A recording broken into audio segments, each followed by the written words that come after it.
former Russian police officer has now become the worst serial killer in the country's history.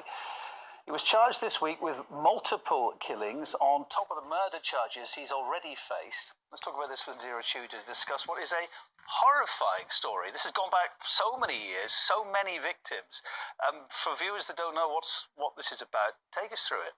I have to say, Kevin, when I started researching this, it really was like reading the script of a Hollywood horror movie. The man in question is Mikhail Popkov. He's nicknamed the Werewolf. He's 53 years old, and he raped almost all of his victims before killing them.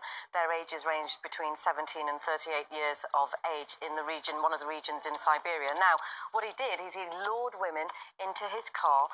He waited for them outside clubs, restaurants, lots of other public places, and then he would offer them a lift or fun in the woods, and then he would rape and kill them with an axe, a knife, a bat, or other hand weapons.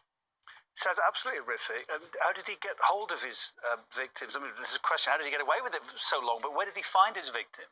Well, what is so chilling and frightening about this story is that he's a former policeman, and he used his status offering those victims lifts into the remote areas that we talked about now.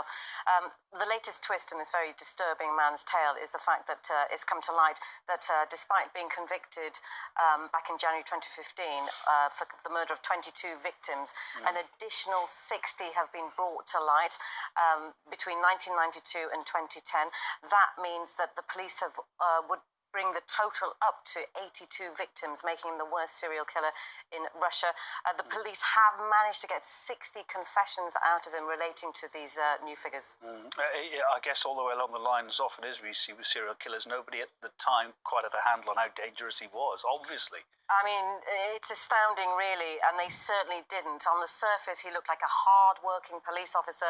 His wife and daughter have both said that he was a good father and a good husband, and they are still in denial about him actually committing these murders. Can you imagine being in that position, having that guy as your father, that guy as your husband?